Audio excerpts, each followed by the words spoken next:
You are listening and watching to a very special podcast. Alright, we're going to continue where we left off in Briar Devlin's point of view. Shall we? Okay.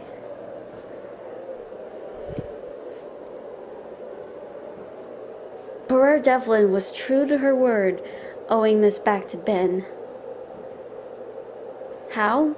Well, Briar was off just looking for something, when all of a sudden she discovered something very significant. She looked down at it and gasped. Now Ben is really going to be owed big time. Look at what I found. So she hurried over and tried to find Ben, but she was successful to find him thanks to her clairvoyance. "Hey, Ben!" she cried out. Listen, I found this," she said.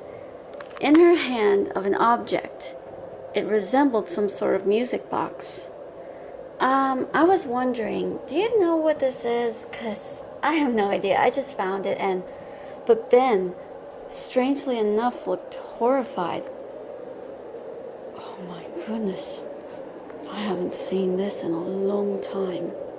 Where did you get this?" "I found it in an alley." He was trembling. Briar was concerned.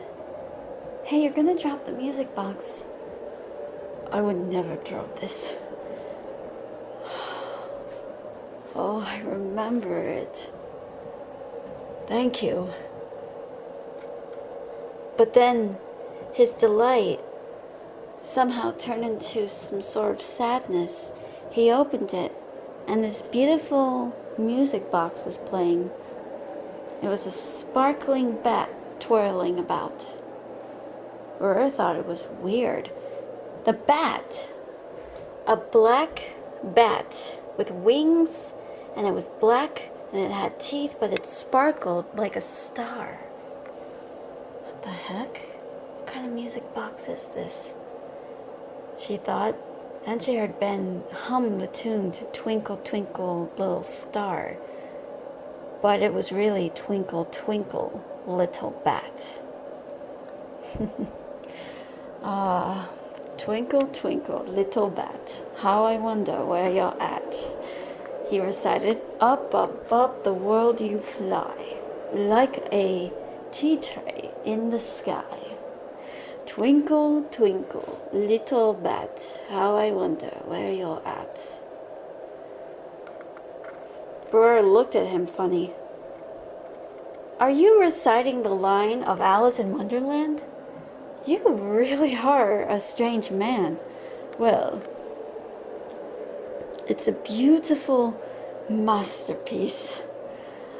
Oh, this was one of my favorite creations."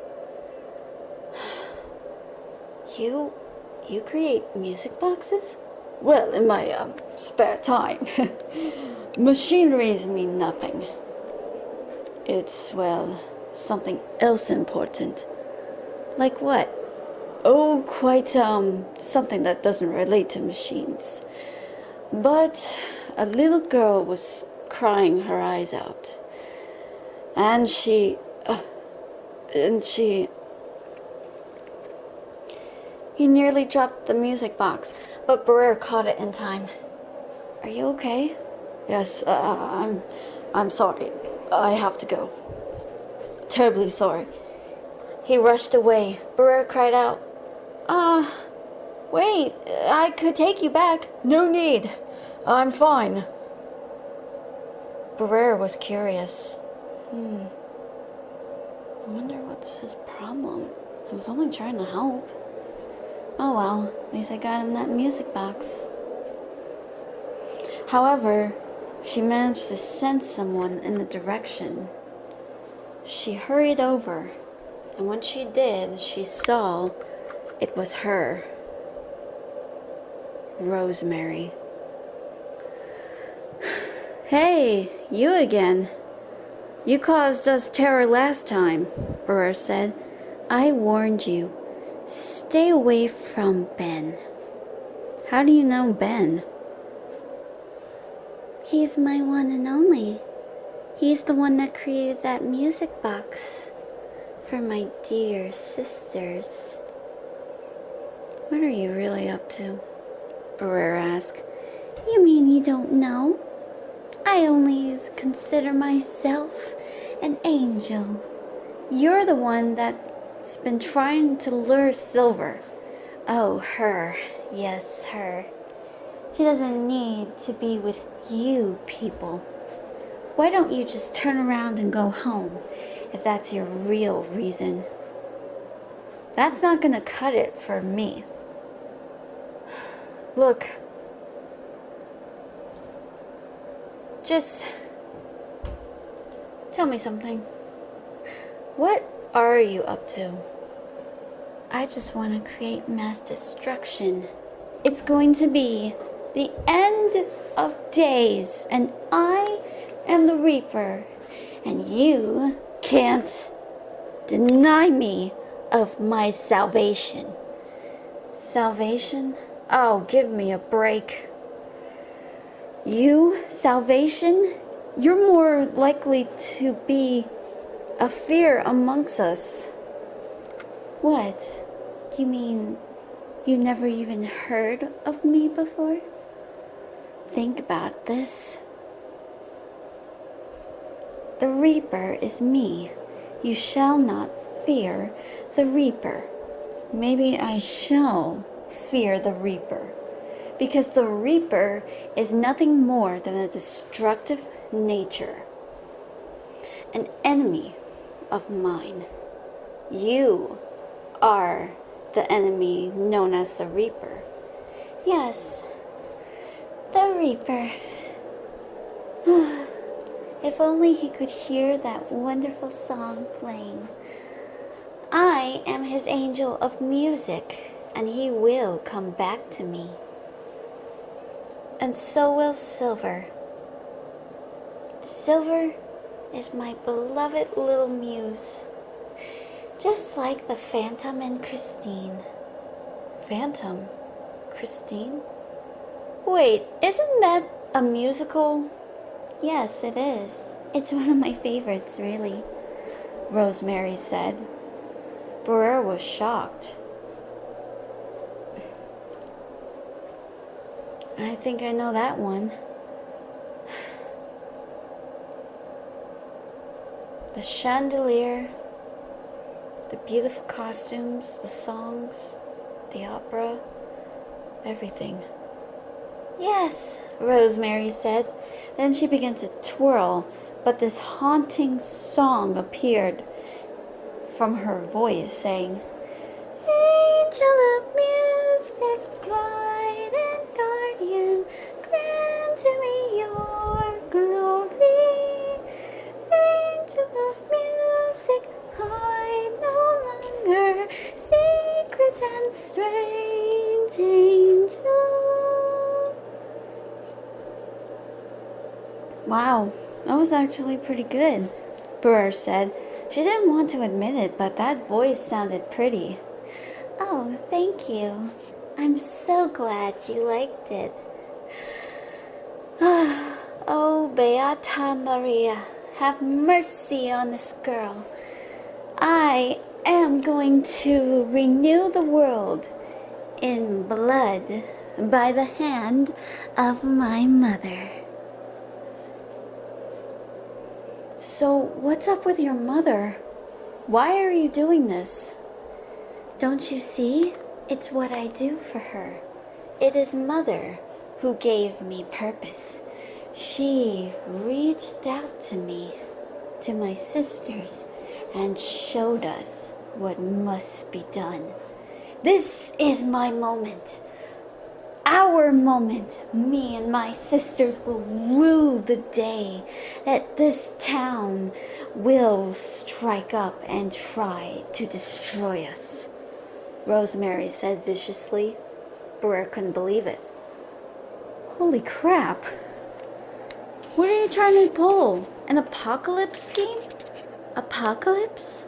No, we just want to take down the corruption, that's all. Corruption? What corruption? The corruption that you see around you. Think about it. There's bullies, abusive parents, those that trick people and then kill them without any emotion. They pretend with a great smile. And then there's the radical terrorists who think us are evil and they must be put out of their misery. They must be destroyed, as well as the people who are rich and famous, and they only think that their fame, their obnoxiousness, has the key to making this world a better place. But money doesn't buy happiness. Neither does fashion, neither does cosmetics, and neither does anything else. And they are nothing more than just bigots, thinking they're so much better, but they are not. Rosemary snarked. You know, you have to deal with people like that, and you let yourself think that this is just about it. They only complain, Rosemary said. They complain over the fact that this person is backstabbing the other, and then there's another who thinks that their family life are happy, joy, but they're not. Also, I can't stand how families who think the purity of it all will change things, and prayers and more prayers, no doctors, no nothing. It's so tragic. They can't even reach out to the reality in their lives. Briar rolled her eyes. You know, that's other people's problems. They don't need to be punished for that. Okay? They have different reasons. But I bet on the inside, there really are good people. You know? They're very much of forgiveness. What about the cults then? Rosemary said. What? The fundamentalist cults, the bigot cults, and every single racism, sexism, discrimination, everything. Don't you see what's around you? It's going to happen all over again. And now I will take out this person who will be in the election, and I will destroy them. Briar said, No, are you crazy? Who's this person? Only a man who thinks he owns everything, but he doesn't.